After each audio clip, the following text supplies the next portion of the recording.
Hello, welcome to the latest episode of Harmonious World. My name is Hilary Seabrook. If this is your first time listening to my podcast, all you need to know is that it is a place where I chat with musicians and find out what makes them really good at what they are doing. The title comes from a Quincy Jones quote, which goes, "Imagine what a harmonious world it would be if everyone shared a little of what they're good at." Please do rate and review wherever you get your podcast, because it really does help. And I thank you if you're listening to this and you're one of those lovely people who has already written a review, because they really help. And I've had some really interesting feedback and it's been brilliant. Thank you so much. There are over 315 episodes now live. So there are some amazing musicians, and several of them have won Grammys this time. Several of them were Grammy nominees. It's great to have a back catalogue of such interesting interviews with amazing people. What you're listening to now is New Leaf, which is taken from Jeff Beal's album New York Études Volume 2, which comes out at the end of March. And it's great to be able to chat with Jeff in advance of that album coming out. I spoke to him in 2022, and the link to that episode is in the show notes. But I hope you enjoy listening to my conversation with composer Jeff Beal.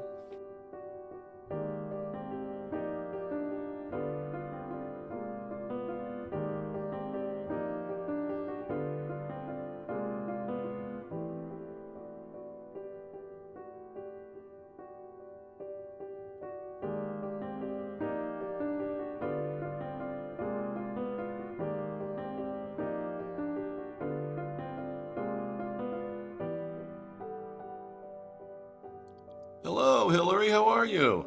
Jeff, I'm good, thank you. How are you? Good. I remember very well. We spoke about the first record remember, right? Yeah. We did. It's Yeah. good to see you again. Yeah. How have you been? Yeah, very well, thank you. Good. Very good. Good. So, yeah, it's really nice to. And also, I'm talking to you in advance of this album coming out. Often, I talk to people Yes. after it's come out, and this is exciting. That's really nice. And, we got 5 singles, so I think there's two out, so they can kind of pre-save. And that's really nice. Great idea. And Yeah, yeah. Well, wonderful. and in the introduction to this, I've been playing New Leaf, which is just lovely. Oh, thank you so much. Thank you. Yeah, and then at the I'm glad end, you like it. Go yeah, ahead. New Leaf is lovely, but Nocturne at the end is going to be great. Oh, perfect. Yeah. Wonderful.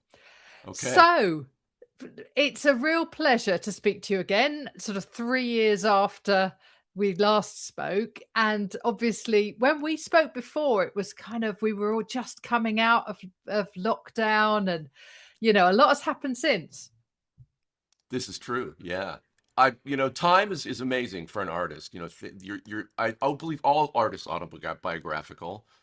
Um, I'm really excited. The reception for the first album of Etudes was so powerful, and also for me personally so meaningful, because I really had so much fun. I kind of thought pretty soon on, it's like I want to do this again. Uh, but the interesting thing about that happened for me, a lot of stuff great happened, but the strange thing that happened is in the interim between the first and the second record, actually, my two parents, Rosemary and Gordon, passed away. And we all go through this. Dad went first and then mom. But I think that as artists, the power, I believe in the power of catharsis, Yeah. and I don't think this is a sad record, but I do know very, very deeply that the especially, because mom passed at the end, and this music was especially personal to her. Um, I really felt like doing this album really for me was a big part of that year of sort of going through that grief. And I'm really glad that it's not. I don't think it's a sad record per se, but it contains the journey, that different type of journey, that was powerful and very meaningful.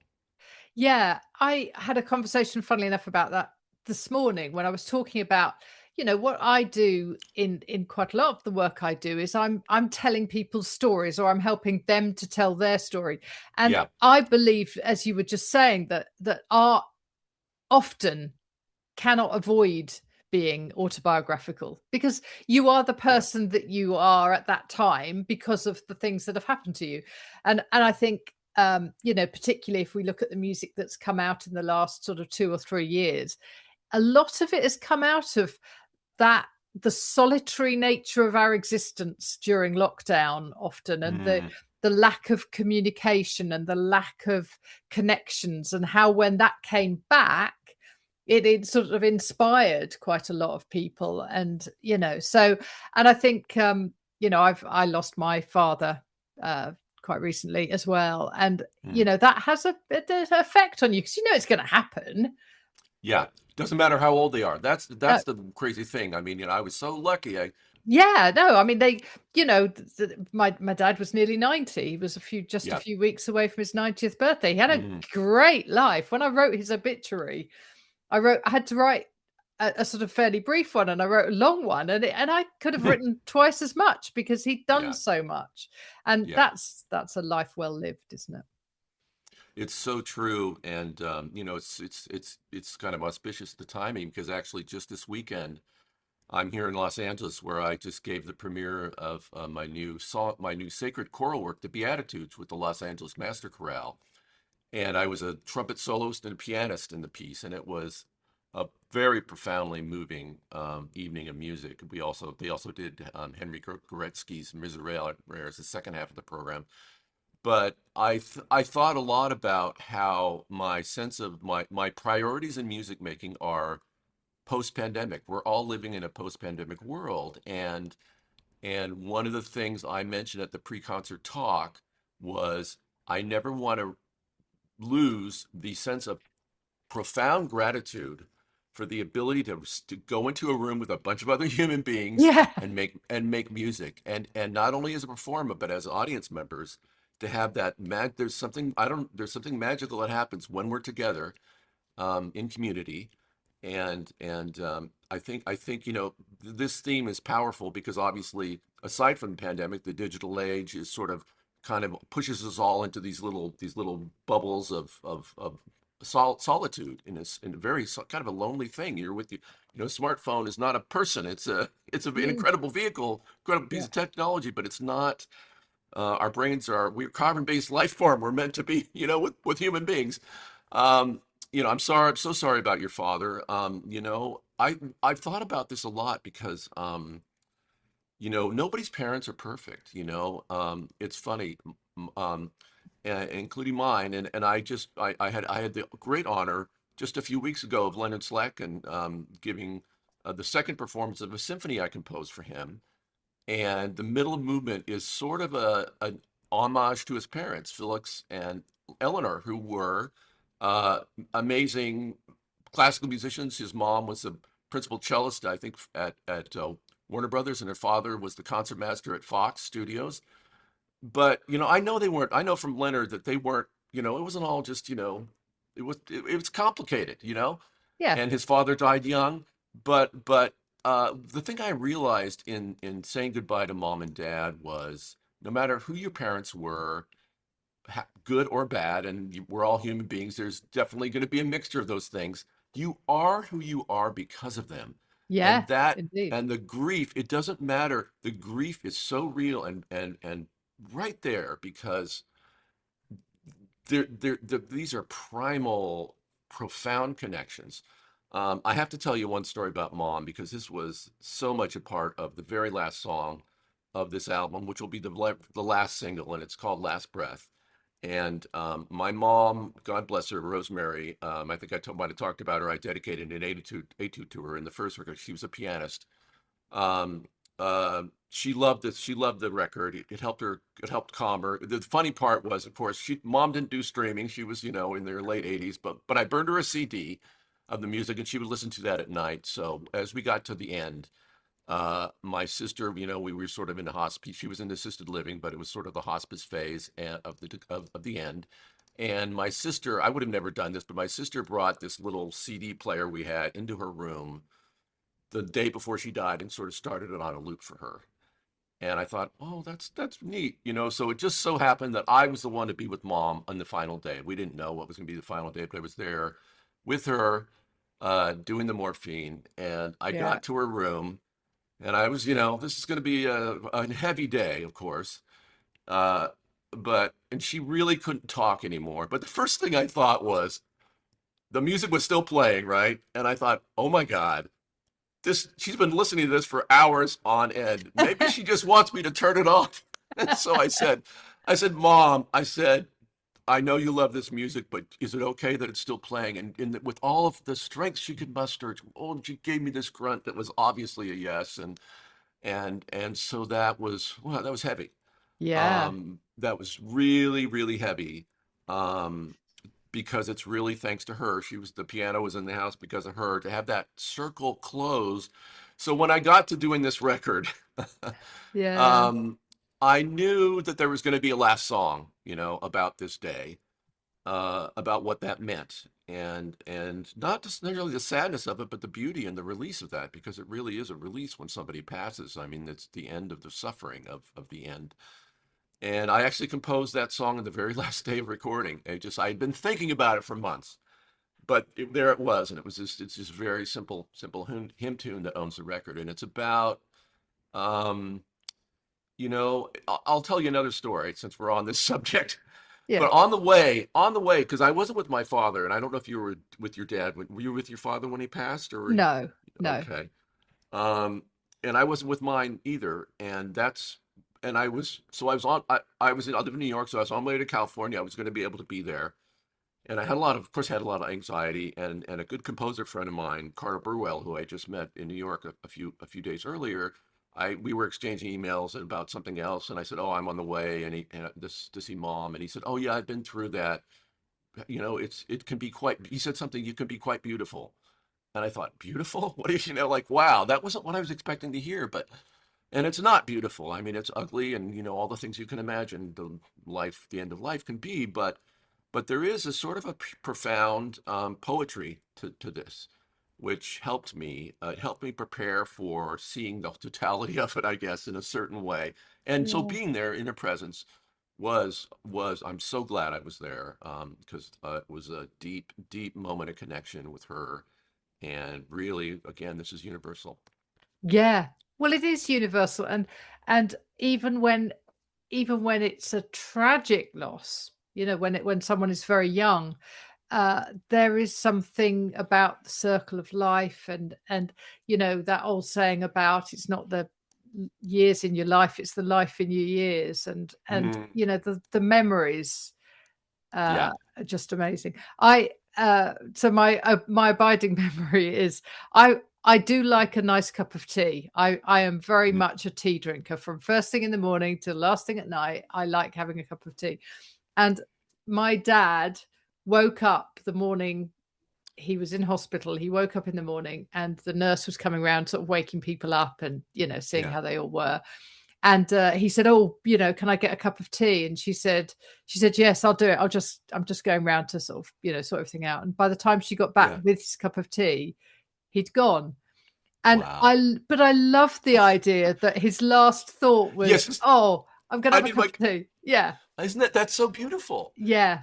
Because that is the human spirit. You know, it's Yeah. amazing. Yeah. Like, Yeah. that is just so beautiful. Yeah. Yeah.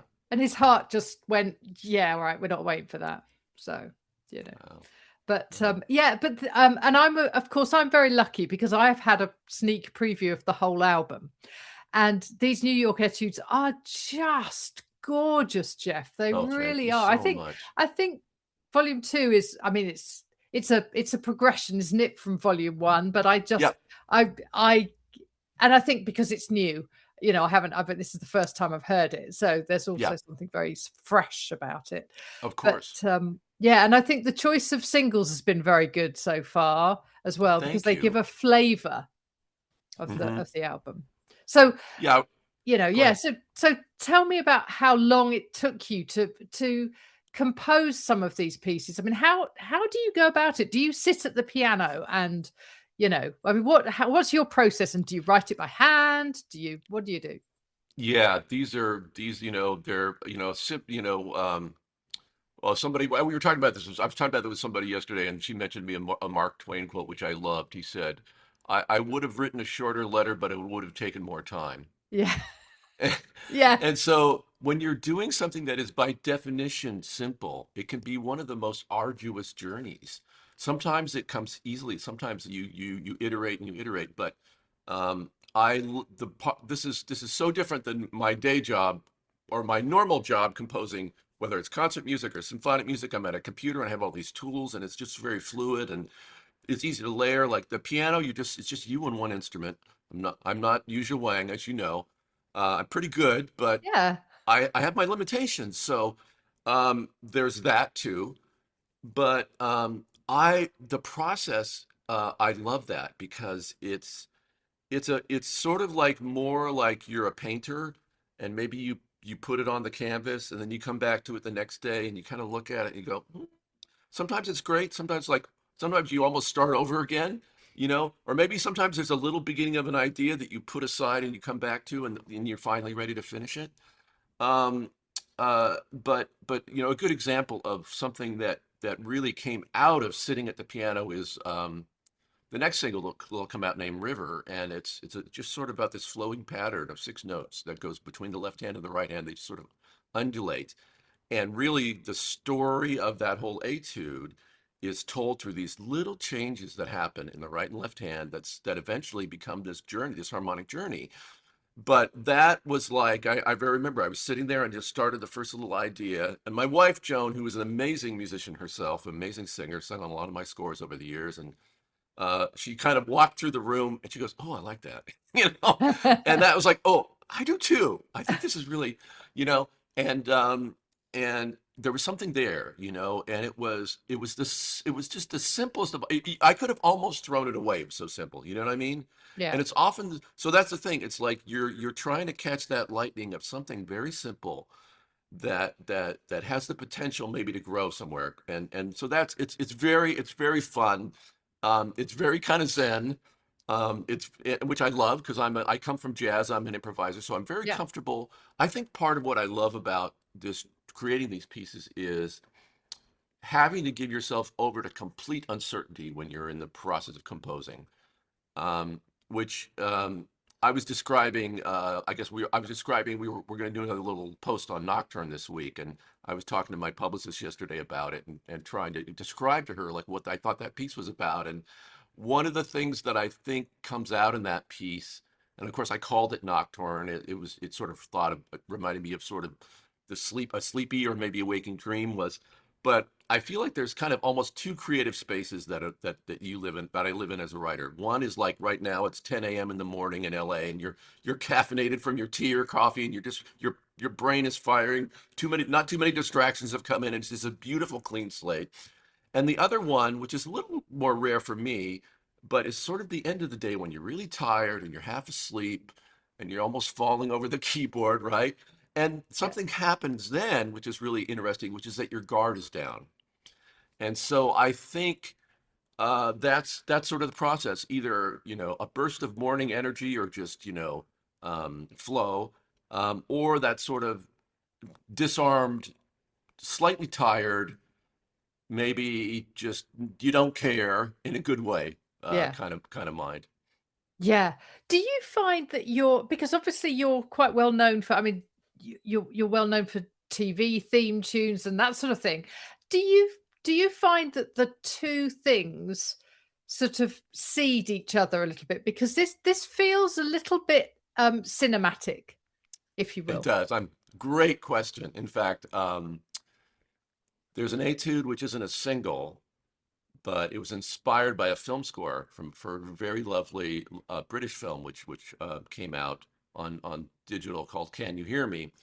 Um, and I wrote that score not long after the first record, and the track is called "Awakening." I think it's the second or third to last track, and it was really inspired by some of the music I wrote for that film, which is actually, you can hear that, it's out on I put the soundtrack out and the film's out. It's a beautiful sort of period romantic drama in the style of films that I grew up loving, which were the Merchant Ivory films. It Oh was shot yeah, in the UK in this yeah. beautiful setting. It stars Peter Facinelli and writer writer and actor producer Charlotte Rafford.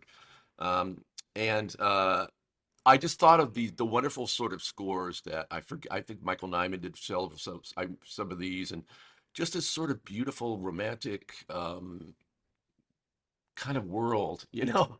And so that Yeah, was a and I you know, that was really fun because usually it's the opposite. You know, you think of the concert music as, oh, your art or your pure art, and then you maybe borrow from that. But this way was the exact opposite. I developed something in a film score, and I thought I'd really like to write an etude that uses some of those shapes. that's fantastic. One of the things I really like about your playing and your composing is that it feels almost like an improvisation. You know, it's Yeah. almost like I mean, I know I realize that No, the composition process is more complicated than that, but nevertheless, it does feel very fresh. thank you. I really appreciate that. In fact, in the Beatitudes last night up the street at Disney Hall, there is some improvising. The flugelhorn does quite a bit of improvising over the choir, and I love that because so even if it is really composed, I like the energy of what improvisation feels like to our ears. It's the idea of a little turn or a twist. It's like, oh, I didn't expect that. I love surprises. Yeah. And I think this comes from my musical personality as a jazz musician, right? But I also think it comes from, 30 plus years of writing film scores. And really, when you do cinema and you're a storyteller, story t story, whether it's drama or comedy, really depends on the art. It's the art of the unexpected, and Yeah. it's the art of surprise, and a surprise that isn't maybe just completely out of left field, but a surprise that feels maybe it was inevitable, maybe it was sort of led up to, but once it happens, it's satisfying. So I think a lot of what I search for in pieces is this idea of the satisfying surprise. That's something. So I very much appreciate that and acknowledge that you heard that. Yeah. Do you know the British pianist Bill Lawrence? No, I Okay, don't. you need to check Yeah, him out. I will. Thank you Yeah. for that. Yeah. So he is one of the founder members of Snarky Puppy.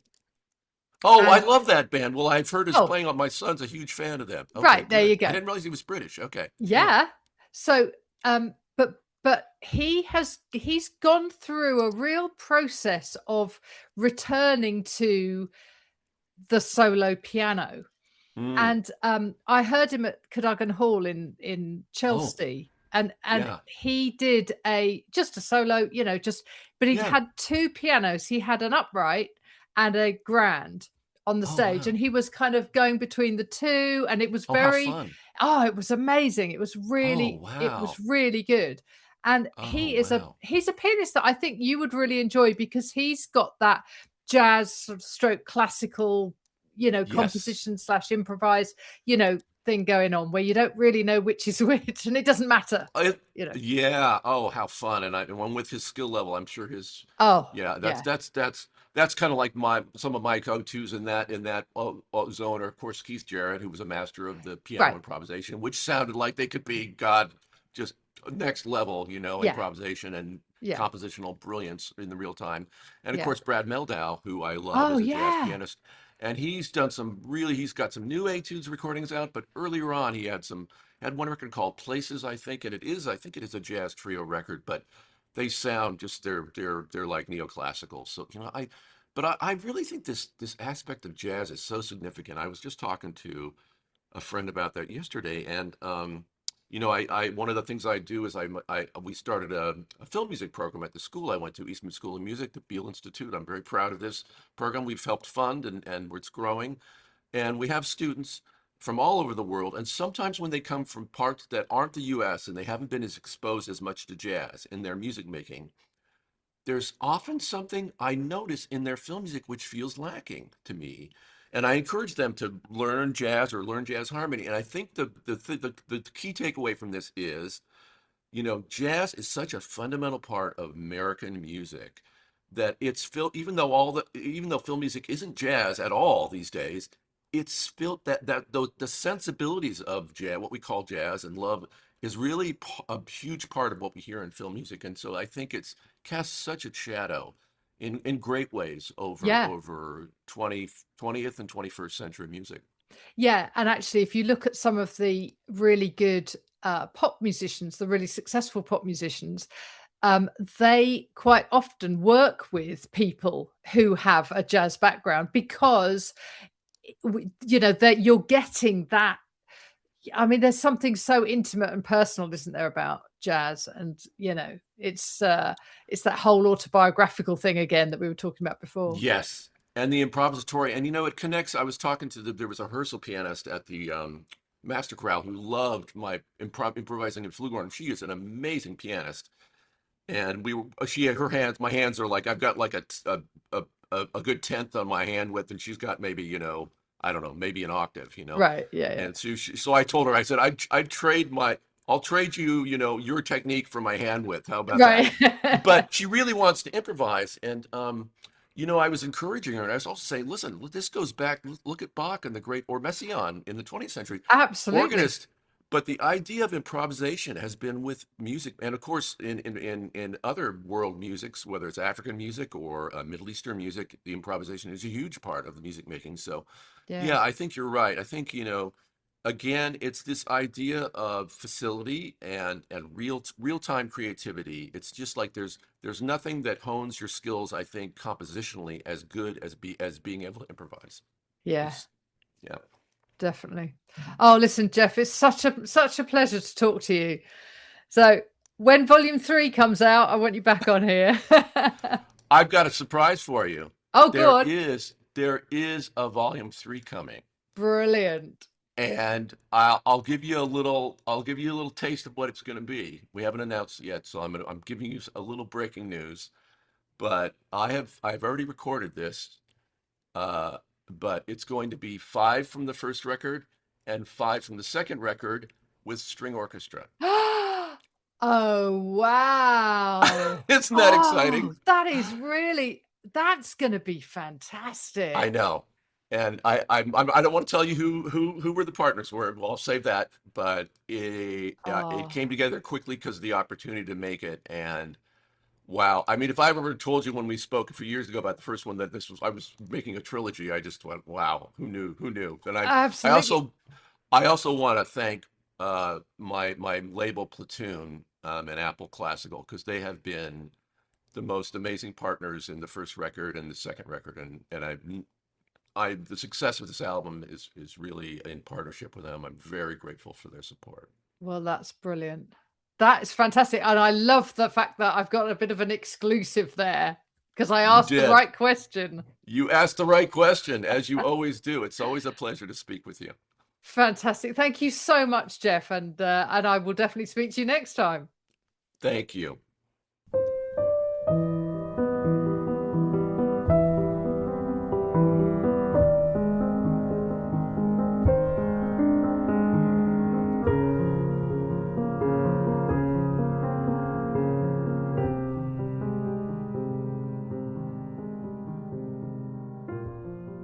Thank you for joining me for that episode of Harmonious World with composer Jeff Beal. I hope you enjoyed listening to it. The track that you can hear now in the background is Nocturne, which is also taken from New York Etudes Volume 2, which comes out on the 27th of March, and all the links are in the show notes. But thank you for joining me once more for Harmonious World. Please do write me a review if you can. That would be amazing. Thank you.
Thank you for listening to the latest episode of Harmonious World. My name is Hilary Seabrook, and it's a great delight to bring this series of discussions with musicians and composers and writers and all sorts of people to you.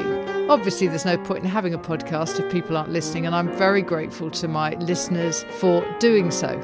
Thanks also to Joe English for composing and performing this new theme tune. So wherever you get your podcast, you can leave a review. You can share this with your friends and family, either as a link or on social media and that sort of thing. I'd be really grateful for that. Don't forget that you can subscribe now. There's a link wherever you get your podcasts. So have a great week, and please remember why I started this, which is just to try and make the world a little more harmonious. Thanks for listening to Harmonious World.